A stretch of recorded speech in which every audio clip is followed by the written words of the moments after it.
Hello and welcome to the Womxn Show. I'm Lenina Rasool, and today we are speaking about the triple burden of poverty, unemployment and inequality in the context of social grants.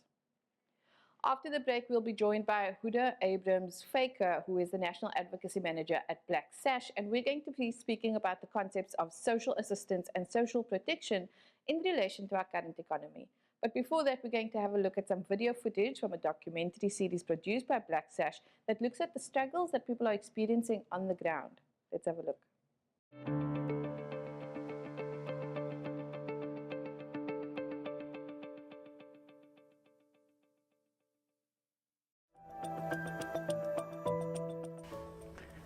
I'm Rushta Essen. I'm 50 years old.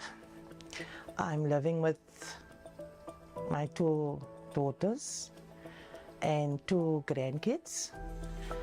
I finished school in a long time ago, but they call that grade 11 now, and it was standard 9 that time.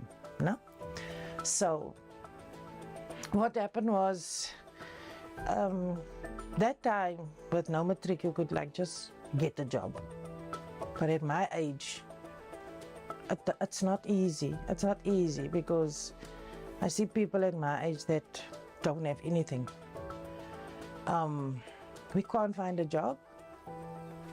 You apply for grants and stuff and all the social ills out there. It's not even funny because I have my 2 grandkids that I have to see to. I have an extra 2 grandkids because I'm a grandma of 5 kids. So that mommy can't find a job because she didn't finish matric. And they come at night and I have to feed them too. Igama lami ndingugweyifani, ndihlala kwalapha eOrchard. Unamntana oyi-1, umntana wami ufunda eBloemfontein, una-19 years kulo nyaka, and ndihlala ndodwa notata wam apha. So bendiphangela, ndaqomba ndayeka ukuphangela uba utata wam engenampilo, ingumntu ohlala yedwa apha endlini. Ndahlala ndagada yena, so siphila ngemali yakhe esiyipeyayo, nayona ayonelanga ngoba akho ingenelo elithile. Njengomntu ongumama udinga into ezininzi, nokutya akulingani ngokuba into ezininzi ndiyazidinga, andikwazi uzifumana, andikazi uqhalela phi. Ndingulo mntu ndihleli ndindodwa, ndiphila ngenceba kaThixo yodwa uba mandiphile ebomini bam.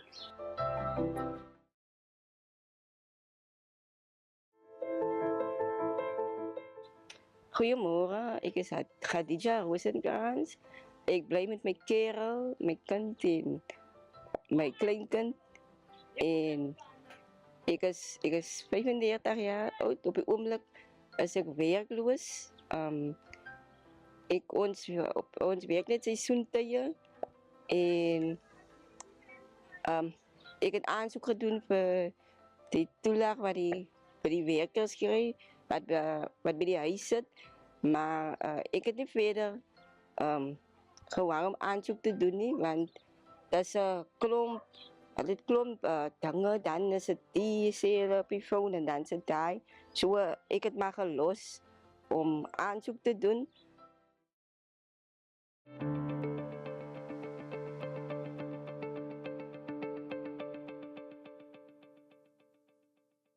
That was some video footage from a documentary series produced by Black Sash. We are going to take a short break, but we'll be back with more after this.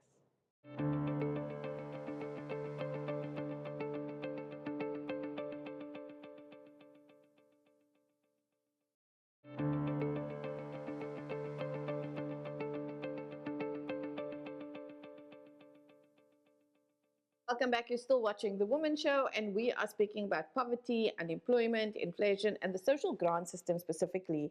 And to do that, joining me in studio is Huda Abrams-Faker, who is the National Advocacy Manager at Black Sash. Huda, welcome, and thank you for joining us. Thank you for having Black Sash. So it is so excited. I said to you, I've been trying to get Black Sash on for a long time, and we're speaking about such important things today. But before we go into all of those other issues, I wanted to get just a sense of who the Black Sash is and a little bit about the amazing history of the organization. Sure, we do have an amazing history.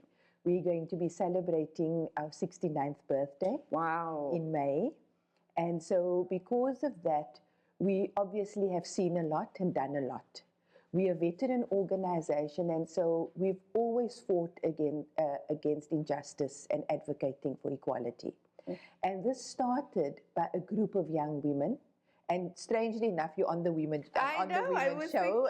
Yeah, so I think that's important that it was started by women having tea and just born out of an outrage in terms of what was happening during apartheid and the passing of legislation that would even entrench apartheid more. And that's actually how Black Sash started. And the name Black Sash was that through their outrage and expressing their protest, they would wear black sashes, and that became the symbol of Black Sash. So that is how it started, and they would have vigils and protests in terms of this right to vote, because they were going to have a separate voters' roll at that time, starting in 1955. Obviously, over the next 6 decades, there was always this advocating for equality. During the period of looking at apartheid and dismantling apartheid, Black Sash played a pivotal role in terms of that. And that came through when our President Nelson Mandela was released. He actually referenced Black Sash in his first speech and said that Black Sash was the conscience of white South Africans in the country in the dark era of apartheid. So that speaks to the weight of Black Sash. And after we entered into our democracy, Black Sash also played quite a significant role in terms of debates of what the transition would look like, how we would respond to enter into this dawn of democracy and what that would look like. So just in terms of what the democracy must look like, we are now 30 years in a democracy, and we're disappointed that it's not what we thought it would look like. So our work is very much cut out for us. We started as a membership organization, and then as we entered a democracy, we entered into a non-profit organization led by a national director and governed by a board of trustees. I think that is an amazing history. And I think it speaks to, I want to bring in also with Black Sash, what is amazing about this organization. One, it was started by women, very bravely started by women. And you mentioned the conscience of white South Africans in the country. And so one of the things I was reading is that they face such a lot of backlash in their communities from other apartheid supporting white groups. And so I speak a lot about women and backlash on this show. And so I thought that was very interesting. And it was very hard, and even for their families, because families got backlash at work, at school, the husbands, the children, because of their stance against apartheid. And white people never spoke out. And the fact that it was white women that did this, that had the courage and the audacity to speak against an apartheid government, was quite profound. Yeah. And we know women and audacity, right? Exactly. It is not appreciated. There's one thing I want to go to, but before that, I want to tell the audiences what I read this morning when I said to you. So I'm reading up on the history of the Black Sash, and I think the first line that comes up everywhere is that they wore these black sashes in mourning of the Constitution. But what they did was they actually used a funeral as a metaphor and saying, we're wearing black, to acknowledge the death of human rights, basically. And they would do this thing, it's described on your website as haunting. They would haunt ministers. So they, as ghosts, they would just stand where they are with these black sashes and on. they would have to stand individually because they couldn't protest in a group. So it would be women standing individually in the road with these black sashes. And it was quite a powerful sight to see. It's not that I was there that time. No, I wasn't around in the 50s, but at least that's, you can picture it. I can, and I think it's wonderful to just articulate that happened, because it also shows us, they wanted to do nonviolent protest, and it shows that there are so many different ways for us to resist, right? And nonviolent ways for us nonviolent but powerful ways to resist, and that's also just about being visible. one of the other things is that the advocacy of Black Sash was not just rooted in sort of calling out, but there was a very active, they set up law clinics. Yes. They worked directly with people, and I thought it was fascinating for me that this group of women set up this organization or this movement, but they were directly addressing how policy and laws affected the material reality. And we saw before the break, we're here because Black Sash did this amazing documentary that also speaks to the material reality of what people's lives on the ground. Yeah. So I just want to ask a little bit about that sort of work that Black Sash does. Sure, and I mean, that is key to the work of Black Sash. So historically, like you say, Black Sash had advice officers throughout the country. And so through that, they would understand what is the lived reality of people in South Africa. And that's important. You can't speak for people. You need to understand really what are the challenges, what are the struggles of every day for people living in South Africa. And that is the consistent approach that Black Sash is doing 69 years later. So what we do is we work closely with community partners. We also, in advocating for social protection, which is now the transition in terms of the focus of our work, we do this through advocacy in partnership, evidence gathering, and education and training.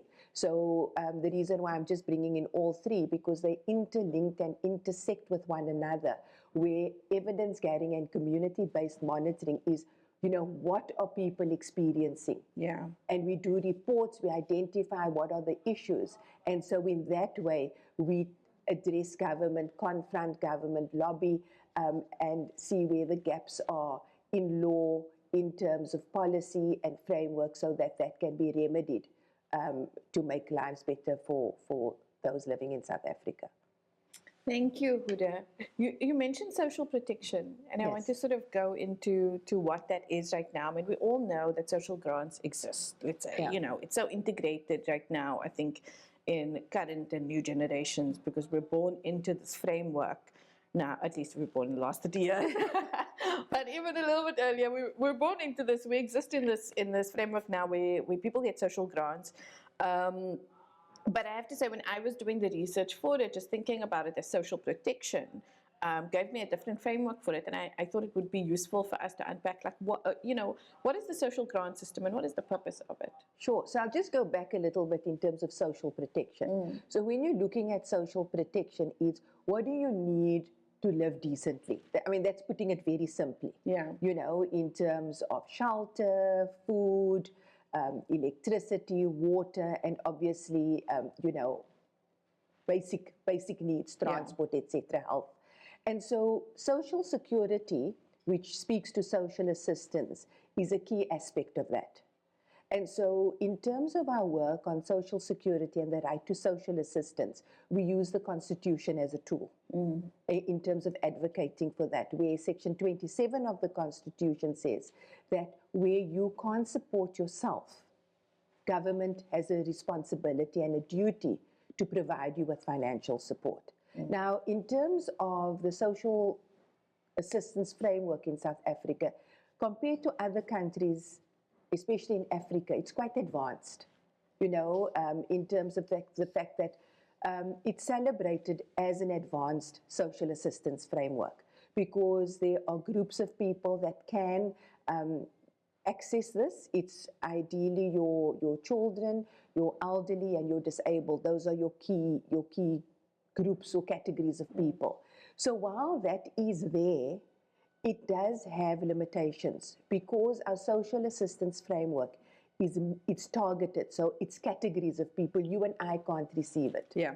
It's specifically for children. It's under the age of 18. It's specifically for the elderly from 60 years older, and for disabled. So and war veterans. So what there's a missing middle, which is your 18 to 59 years. But I'm sure we'll speak about that later. But essentially, it's targeted for certain groups of people, and it's means tested. So what that means, even if I'm below 18, or as I am getting closer to 60, I won't automatically get that grant. I have to qualify for that grant, and there's a means test. So if I earn above that, and if I have certain assets above a certain amount, I won't qualify for a grant. So that can be exclusionary in a way because not everybody gets it. And it also has an administrative burden, to be able to qualify for that grant. And the social protection, like you said, is meant to apply for basic needs, right? And so you did this. Black Sash did this documentary, right, to show how people are still struggling. So one of the things that came out, one of the things that a lot of people are talking about now is even with the social grant, and while it is progressive, and it does provide, I want to say, a buffer against abject poverty. People are still struggling. And I just wanted to get a sense of what is the documentary about and why it was important to show this story, and what do you hope to convey through these that you're showing? Yeah, look, we informed by people. That's the work. We looking at advancing social protection and advocating for social protection. But in order to understand what is the definition of social protection, we need to see what are people's needs on the ground. And what better way than letting people speak for themselves? Instead of a report where we record what we find, we thought that it would be powerful for people to relate what their struggles are. Yeah. And so we have a campaign called Basic Income Support, where this campaign was launched during COVID, or just when COVID started, but to say there is a gap. So we do have an advanced social assistance framework. There are people, up to a third of South Africa receives permanent social assistance. And so that's very powerful, but it also speaks to how far we still have to go. That people can't be financially independent, that they rely on the state, as you say, to provide a buffer against hunger and even death, which came through in COVID. And so that is important, but there is this group of people that have nothing. They are able-bodied, they can work, but they can't find work. And despite promises of job creation and employment, it's not happening. And even the International Committee of Economic, Social and Cultural Rights gave a pat to South Africa on the back to say, you've done well. You have a social assistance framework. But in the context of this poverty that you have, it's not enough. And they actually make a recommendation to say you need to provide social assistance for 18 to 59 years. And that's the key, because it's not that people don't want to work. There is just no work for them. And so this came through very, very critically during the pandemic, where you saw that people would die if they didn't receive an income. And this was the first time that there was an acknowledgement by government of the vulnerability of the unemployed in South Africa. And this acknowledgement was through the introduction of a social relief of distress grant for the unemployed. And it was initially supposed to be only for 6 months, and it is now extended, I must say, through pressure from civil society organizations, continuous pressure, and it's still extended now until March 2025. Oh, wow. Yeah. So this is great, because I wanted to sort of lean into this space where there is a topic. I've actually been reading about it. I think I first heard the term a few years ago, and I picked up a book about sort of the concept of a universal basic income, and there's been a lot of discussion about it. It seems controversial because everybody, universal basic income is positioned as everybody will get a grant. And I think when we speak about money, things just get a little bit complicated, and people get their backs up. Especially where government is concerned. Exactly, and people get their backs up. And because you mentioned unemployment, let me just bring in, I think the end of last year, we did a show with Gabriela Rizano, who is a labor lawyer, and we did something around unemployment. And what was fascinating about that conversation is that another layer of all of this is the assumption that there is work for everybody. Exactly. And so what I love that you are doing is you are saying there are able-bodied people that cannot find work. I've been saying there isn't enough jobs there just isn't jobs for everybody. And that places them within the category that they cannot support themselves. Yeah. And so just to clear up, what do we mean when we're speaking about sort of a universal basic income grant? Sure. So like I explained to you, the social assistance in South Africa is means tested and targeted. Yes. And it's individual. So yes. Not everybody gets a grant. Now, when we talk about a universal basic income grant, it means everyone, you and I, no matter what we earn, how old we are, we will get a grant. And although it, like you use the word complicated, it's actually quite simplistic, because if everyone gets a grant, there's not this administrative burden to show that you should be eligible for a grant. And so that takes away expense, time, and effort on the part of government by just giving it to everyone. And it also redistributes the balance of power in a way, because what happens is where people shouldn't be getting a grant because they receive a decent income, that will then be taxed, and it will then get back into the system. So those who really need it will then actually get it. But the key feature of a universal basic income grant, that it doesn't discriminate against who gets it, that you really have to prove how poor you are before you can access this grant. And there is this balance of, redistribution in a way. And you make a really good point also, because when we consider, and a lot of people don't consider, but when we consider the cost of the administration of like you're saying, for instance, the means test, and you just only have to look at the process that you have to go through. So the forms that you have to fill out, where those forms go, what needs to be assessed, how many people, just like... Yeah, and that is exclusionary by default, because there's an assumption that people can read. There's an assumption that people have access to a social assistance security agency office, and we're talking specifically more in a rural community, so that's also an issue. And people they just don't engage it.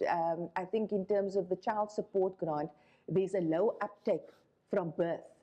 And that brings in other issues with other departments that we won't necessarily go into, but in terms of getting your birth certificate and registering your birth, etc., to be able to access the social grant. So it's very complex, while a universal basic income grant there won't be a need for that. And this came through also, if I may say, that Black Sash, together with trade unions and faith-based organizations, was at the forefront of a basic income grant when the government had a commission of inquiry as to what should be the solution. That time, in the year 2000, what would be the remedy to address this triple challenge of unemployment, inequality, and poverty? And guess what the answer was? A basic income grant. Oh, wow. And I have to tell you, I did not even know that commission happened. Yes, it's called the Taylor Report. Wow, I'm going to look it up. That's called the Taylor Report. Huda, this is so fascinating, but we need to take a short break. Sure. And we'll be back with more after this.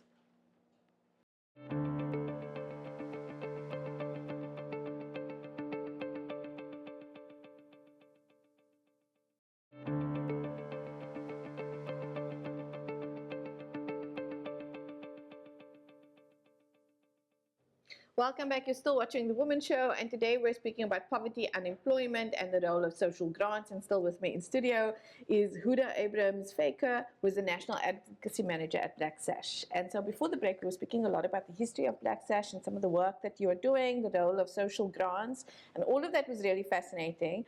I mean, I have to bring in now, we can't speak about poverty and unemployment without speaking about women.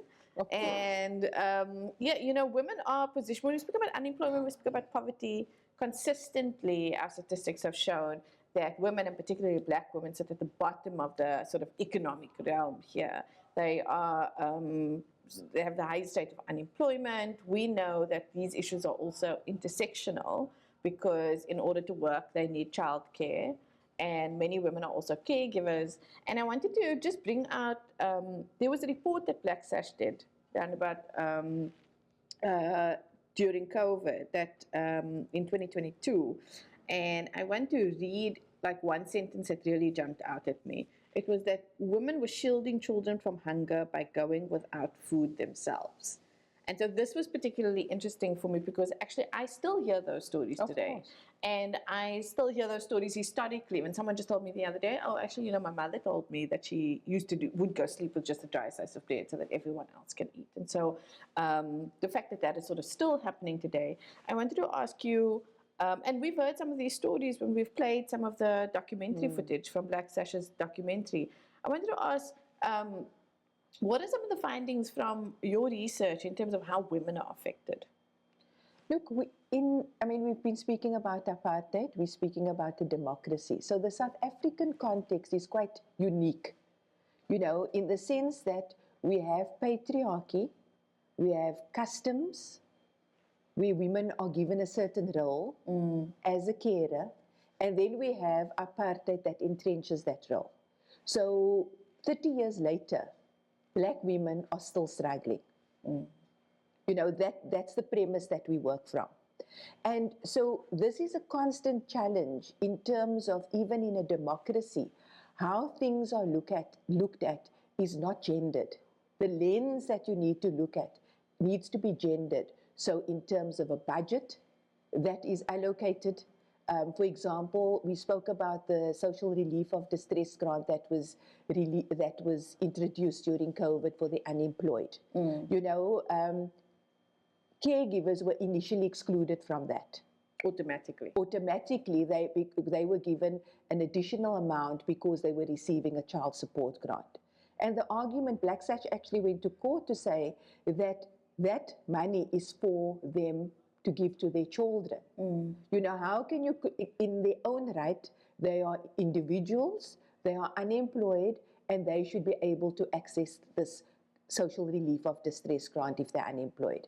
And so that had to actually go to court to put pressure on government to make that amendment to include caregivers. And that just speaks to the fact that there is a lack of consciousness, you know, in terms of recognizing the multi-pronged levels of discrimination that women face.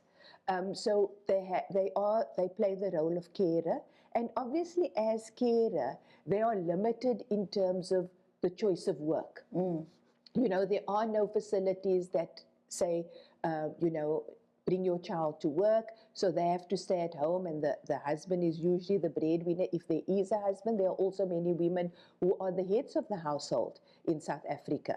And that is also a context that government should be conscious of, you know. And so when you look at that, when COVID happened, who was affected the most by unemployment? You had hard lockdowns, you had social distancing. Who bore the brunt of these stringent measures to curb the pandemic? Women, because women did care work. They were domestic workers, they were in terms of restaurants, and those were the places that were closed. Those were where limited movement was, you know, they couldn't move around. So that in terms of the first results that came out from research, in terms of who was most impacted by the pandemic and the lockdown measures, it was women who were unemployed. And so there already speaks to the challenges that women face. And the burden of care is really something that must be considered when you're looking at employment. You know, in terms of looking at what do women need. There's also, when you look at women and they're trying to earn an income, they do domestic work, they are informal traders. But there's no social protections for them. You know, so informal traders as well, obviously with lockdown, they couldn't trade. And so what happened was that they lost their incomes. And then you also have that they don't have UIF. I'm talking about informal traders. You have domestic workers who do have, they are recognized now, you have a domestic workers union, but many don't register.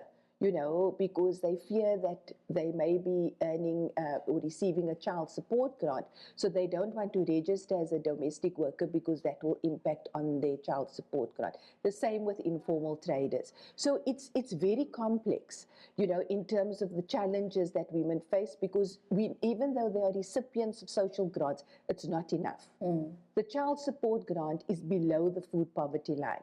You need 760 Rand to earn your basic to live basically. And the child support grant is 530 Rand.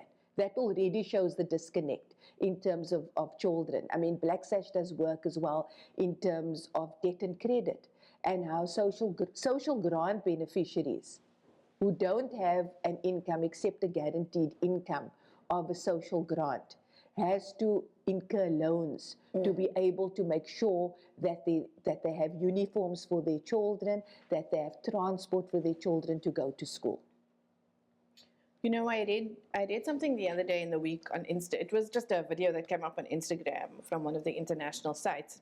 It wasn't South African, but I copied it down into my book, and it spoke about this woman who sold her kidney in order to cover basic expenses. And her dream was really that she had these 2 daughters, and that this money would cover for them to go to school and be able to go and work later on, make them literate, and, you know, give them skills so that they can go work. But I've really just been thinking about it.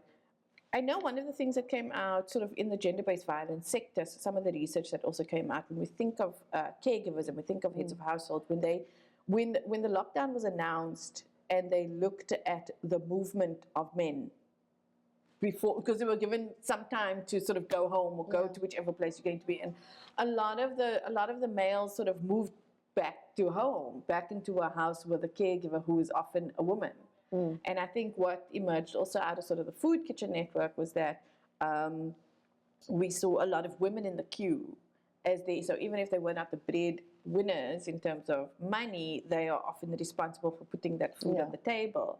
And so when we think about sort of that burden, even the social grants, and we can point to sort of where especially grandmothers are heads of household and they are getting a pension, how that pension is feeding a lot more people. Is this also something that comes through often in the research of Black Sash, that the social grant feeds more than just one person? Yes, no, because obviously, you know, there is, in a household, you need, that's why I say the grant is stretched, because it's feeding people who should be getting a grant that's not.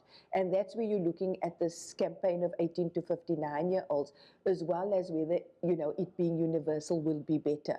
Because you also get people who should qualify for the grant but not. So just to speak to the social relief of distress grant at the moment, you know, people are not getting it as they should. It's an exclusive online platform, which brings in the element of digital literacy, access, tools, administrative glitches that come about.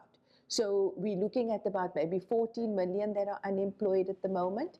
I think it varies because they do a verification, between 6 and 8 million receive the social relief of distress grant, you know, which speaks to the fact that it's not reaching who it's supposed to.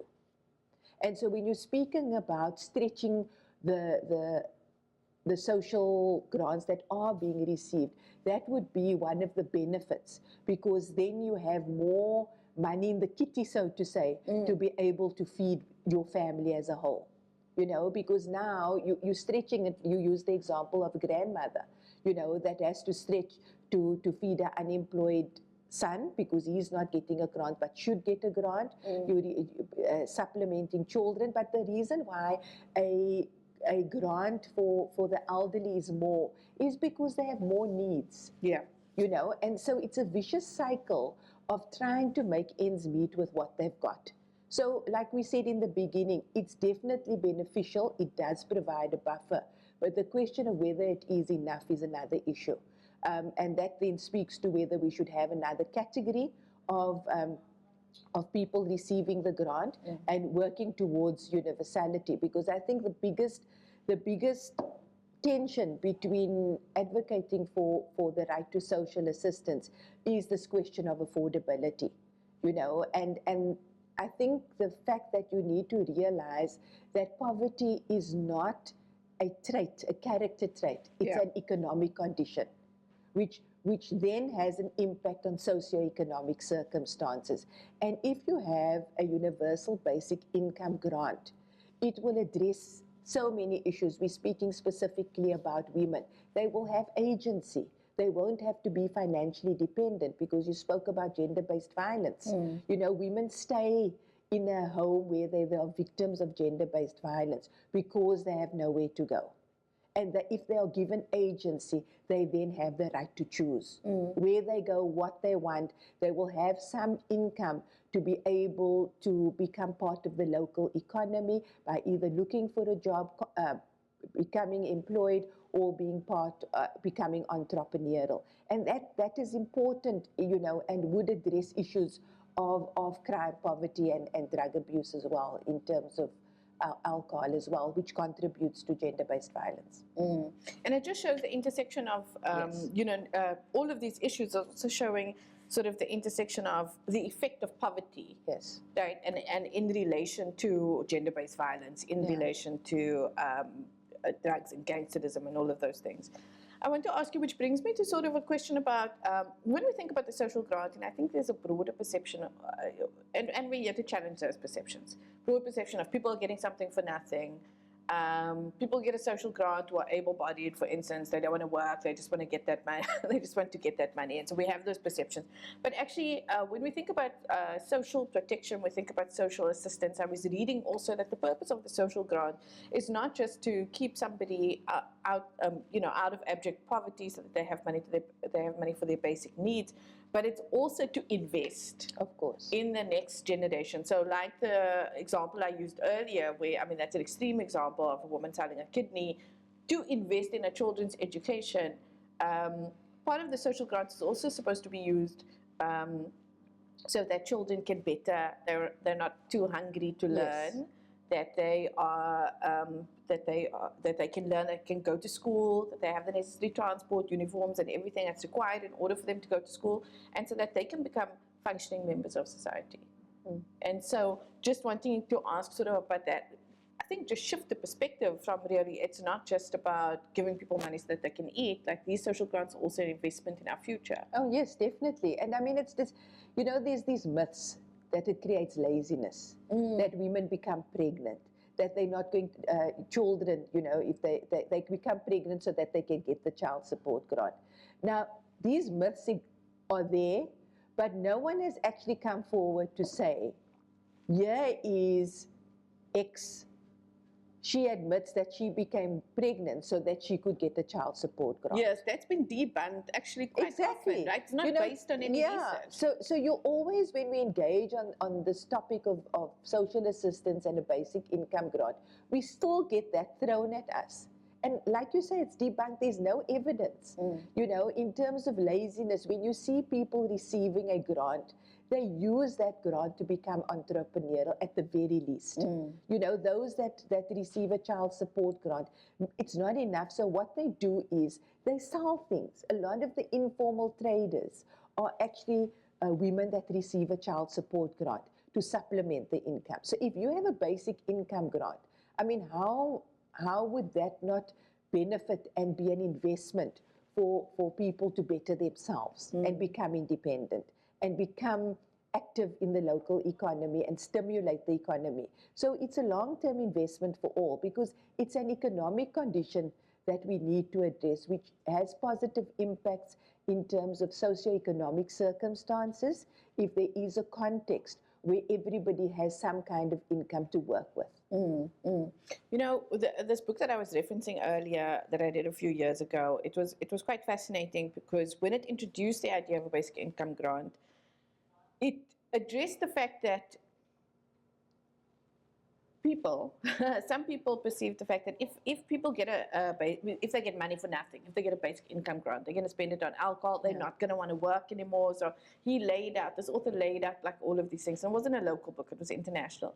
And he spoke about a study that had been buried for a long time at a university. It was found, and this study actually had taken a small community, had then given them as an experiment a social grant. And what they found was that hardly anybody quit their jobs. and what the money was used for, a lot of the women went to go study. Yeah. So even they were married and they had kids, so a lot of the women used it to go study. If there was extra left over, they used it to buy extra food. They use it to invest in either extracurricular activities for the children or, for the kids' education. And so I guess I'm just asking, Black Sash has been working with grants for so long, and if you could speak to debunking a lot of these myths. How do you see the grants being used, again, just on the ground? How do you see that investment playing out? Look, it's for basic needs. It's what people need to live. I mean, I think that, like you say, these myths have been debunked. Yeah. So I don't think you've quoted our one report. We have many reports that show the benefits of basic income support and working towards a basic income grant. That people need to live. There's no money at the moment. And so that's a responsibility and a duty on the part of government to look at the law, to look at frameworks and policies where they are investing in the people of South Africa, rather than looking at, affordability and feasibility, because we spoke about and used the word investment. If everyone is given a basic income grant, there will actually be economic activity. And the issues that we have, the socioeconomic conditions that bring us down in terms of crime, in terms of alcohol, in terms of drug abuse, that would be challenged where people are actually furthering themselves. And you used education as an example. Nutrition is also a big benefit in terms of bettering themselves, which would then have health benefits as well. Oh, exactly. Huda, we have like 3 minutes left. I just want to ask you, so then as citizens, whether we receive a social grant or not, I just was wondering, how can we better engage with this topic? I mean, if that could be supporting the work of Black Sash, we can go and read up some of the reports. I mean, just from a civic engagement perspective or political perspective, like how can we get more involved with the issue of social grants? I think it's information. It's engaging with the issue, it's understanding the issue, and really education, because I think that is key. And there's enough, just in terms of the South African context, there is enough research from 1999 already. Internationally, there's been a call for a basic income for many years. That was actually, one of the proposals on the table when the pandemic took place, that you needed to look at the right to social security at a global scale. So there's a basic income Earth network that looks at advocating for a basic income grant. That's internationally. But even in South Africa, the basic income grant coalitions have existed. Black Sash convenes a universal basic income coalition. That's organizational membership. But there's enough information out there. I think it's just that people need to engage with the topic. And understand the rights and responsibilities, and then be able to engage. And the fact that ultimately it will be everyone in South Africa that will benefit, because like I said to you, it's an economic condition, poverty, and not a trait or people want to be poor. And this distinction and siloed approach that it doesn't impact on me, it does impact. You may be able to put food on the table, but you will engage with people who cannot put food on the table. And that is why there is crime, where you may be victims of crime. And so that is that you will be impacted in some way or another, and so need to engage with it, because it's an investment in South Africa. I hear you. Thank you so much for saying that. I love that you really push that it's not a character trait, it's a condition. But we are out of time. Thank you so very much. We are going to take a short break, but we'll be back with more after this.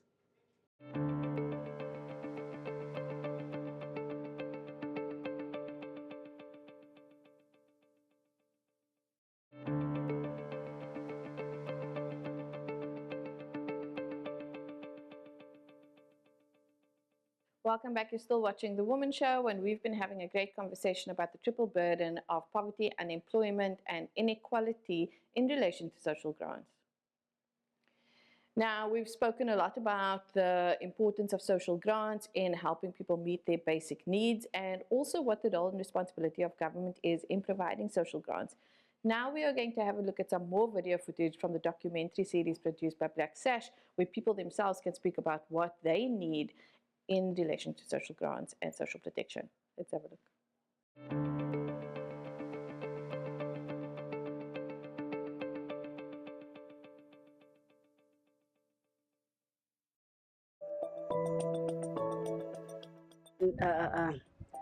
Ek wil hê die dinge moet die wat ek vandag praat moet geluister word.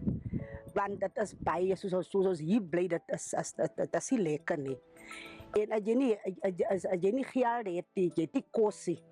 Ek weet is daar maar die meeste kinders, die jong kinders, die met hier op matrikulante rond. Ons kan nie werk vir al in ons gebrein gemeenskap. Want my dogter wat nou uit te sy kry self nie werk nie. Sover hulle gaan nie die dorings sê hulle is nie werk nie. En ek voel ons kan nie ons kinders uitstuur woesot om daar te gaan bly, om te gaan werk nie. Dan moet hulle taxi betaal en dis ook geld. So sy sit ook maar nou hier, baie van hulle sit ook maar hier. Dat is nie lekker nie mevrou. So ek wil hê die regering moet luister na dit. Bona indima ngoba akho nto ndinayo, andinandawo ukuhlala, andinamsebenzi, andinanto nje anagranti ndiyifumanayo kuye. So andinothi igranti endiyifumanayo yeyomntana. So to mna into yoba ndikwazi uba ngumzali ebantwaneni. Abantwana ndingathi noba ndiyathetha bangandiva ngenxa yoba andinanto. Because abantwana ngoku xa uthethayo abakuva ngenxa yoba awunanto, ufana nje nomntu nje ngoba akho nto ukwazi uyenza kubo. Bathi behleli umntu akhale yuba ngoku babe nofumana into sona so ubona uba urhalela ezaa zinto zokulaa mntana, urhalela ifowuni awunokwazi uthenga fowuni, urhalela ubheka esikolweni andikwazi umsa esikolweni ngoba phaya esikolweni mhlawumbi noba ndimsa ekholeji funeka enxibile, funeka etyile. Mhlawumbi nalozo kholeji ndizoaplaya kunzima ukuyaplayela ngoba ndive mhlawumbi sokuthiwa iifomu ziphelele okanye zizawuphelelwa ke ngomso, andinamali yokukhwela ndiyayithi ndiyaya ndiyomfunela isikolo. So xa ke nondinceda kungabhetere.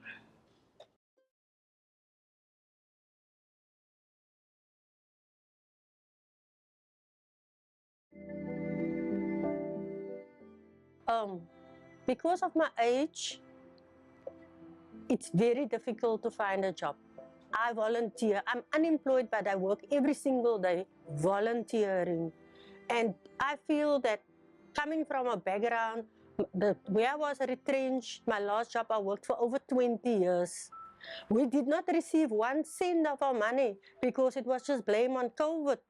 The company just claimed bankruptcy.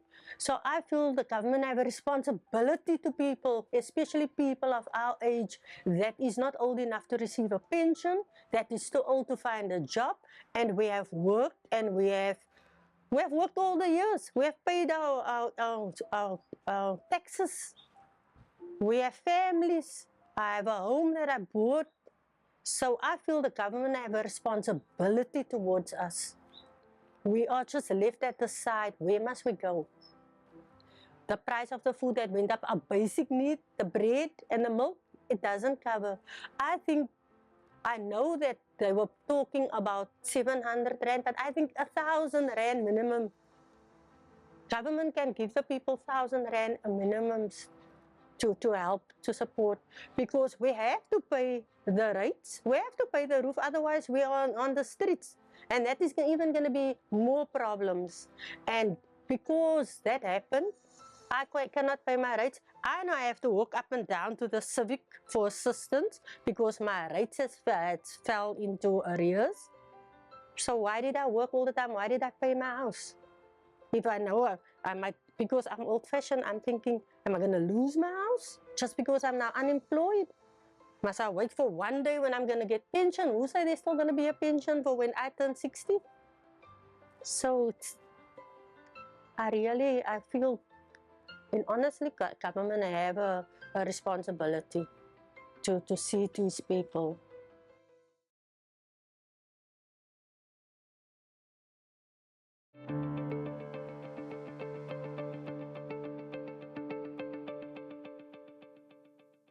That was some more video footage from the documentary series produced by Black Sash that brings in the voice of the people in terms of what they need for social assistance and social protection. And that is all we have for today. Thank you for joining us. I'm Lenina Rasool. Goodbye.